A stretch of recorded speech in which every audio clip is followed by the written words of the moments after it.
Alright, so let's see quick demo. As an application server, as I told, that is the first thing we need to deploy our code. So I would be using Apache Tomcat server, which is a very famous to deploy all our front-end apps. Okay, so you can just say Apache Tomcat download, which will take it to their official website. Okay, so here if you are using Windows, then you can simply download zip file, 64-bit Windows zip, and if you are using Linux, the whole different story, which we will talk it later. So this is just a sample demo. This is not a real-time one what we are seeing, right? So you can just download this. I already have in my machine. So once you download, you would just see something like this. Let me show you. Yeah, Apache Tomcat. It will come in zip file.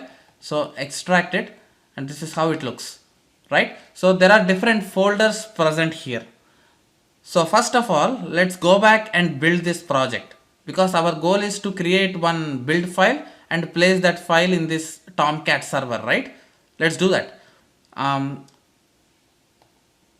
From command prompt at this project level, if it is a Maven project, then you have to give mvn clean install.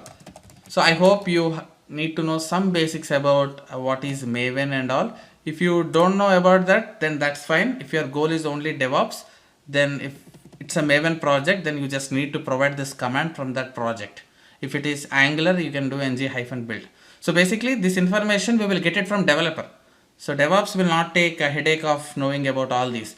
They will just ask build command, so that they will download the code from GitHub repository, and then they'll just use this build commands, right? So this command will build your entire project, code files, everything, and then it will create a war file. Let's see. So in our entire course, I will be using this project as an explanation. So it will run test cases as well. So before it creates a var file, it will run all unit test cases, everything what you mentioned in this project. If everything is successfully passed, then only it will create a build file. Okay, if there is any compile issues or anything, then it will not create, it will just throw an error. So the goal of this command is to compile your code, make sure there are no syntax errors, and it will also run test cases, unit tests, and if everything is passed, then only at the end it will create build file for us. So now where are the build files are present? So refresh your projects. So in this case we are using web app, right? So you would generally see this here, right? So in the project server web app is there. So don't worry, I will tell you from where you can download this project. For that I have to tell the GitHub repository details, which I will be talking in my next lecture. For now, just listen and see what's happening here. So this is a web app folder. Under the web app folder, every time when you build your Maven project, all build files will get created only in target folder. That's common. No matter what project you have, you will see target folder after you run Maven command. Inside this target folder, there will be war file for you, right? You just need this file, that's all. Let's copy this file, okay, and come back to your Tomcat folder. In this there are different folders present here, right? You just need to place that war file in this web apps folder. Okay, you just need to place it here, right? So before I place, let me do something. First of all, I'll start this server. Okay, so after I start server, I told you that server by default will start this 8080 port. Let's first confirm that if server is started or not, and then I will host this build file, and then I will see if the application is rendering or not, right? Now to start your application server, which you just downloaded from internet, so go to bin directory, and then there is startup, right? So just select that, and that will start Tomcat server in your system. If port 8080 is already blocked, then you will get an error saying that port is already in use. So in that case, you need to provide two commands. Let me show you that. So in Stack Overflow, they have given clear details of how do I kill the process currently running on Windows. So first of all, from your command prompt in administrative mode, give this command. So port number 8080, if it is already blocked, then you just provide 8080 here. Then it will show you what is the process identifier number here, which is using your 8080 port. Okay, we generally call it as PID number. After you provide this command here, you see that screenshot is clearly given. Take this number, PID number 3740, and then give this command task kill slash PID 3740 slash F. That's it. So that whatever programs which are already running in 8080 will be stopped, and then you can happily trigger this Apache start command again, so that it will now start without any issues, right? Just Google how do I kill the process running on port. So you will find the information with proper screenshots here. Awesome. So it started here. Now, how do I access the server from your browser? As I told you that server can now handle HTTP requests and responses, right? Which can be seen through your browser URL address. So how to access that? I told you that IP address colon port number. So IP address, you can simply say localhost, right? Localhost will automatically point to your local IP address. So tomorrow when we run this in Linux missions in upcoming sections, then we will provide exact IP address of that AWS Linux missions. Here in this case, I am right now installed in my local server, so local machine. So I just provide localhost, and 8080 is the port where Tomcat is started.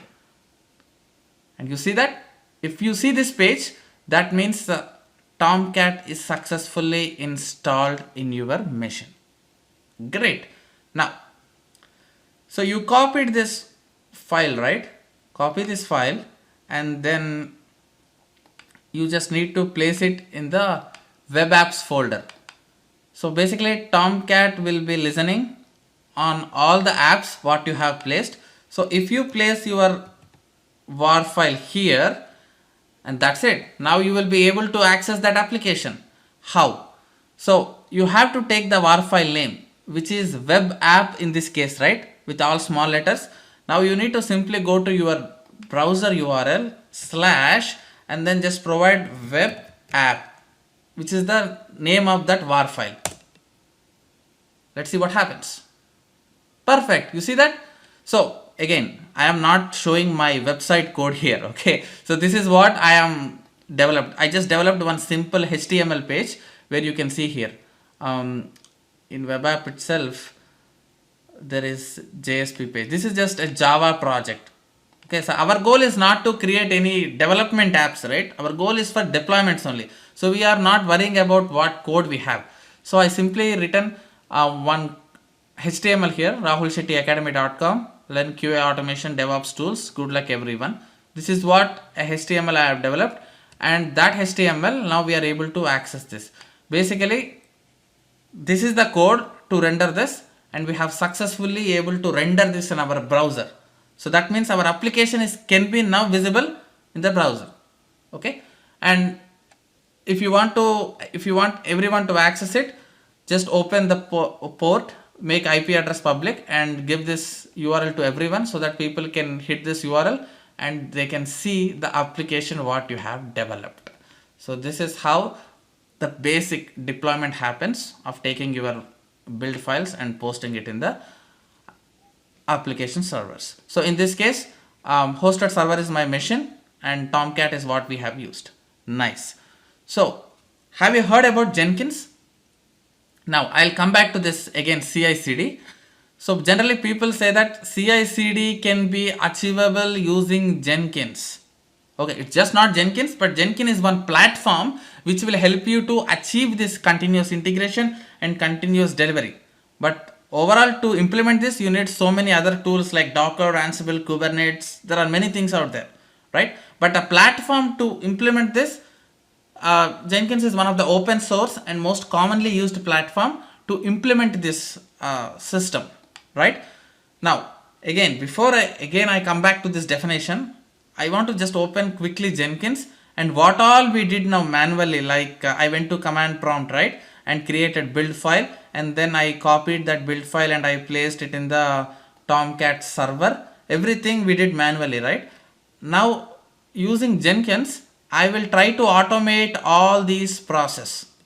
Okay, and then you will know how to do end-to-end deployment. Simple, very simple deployment end-to-end using Jenkins.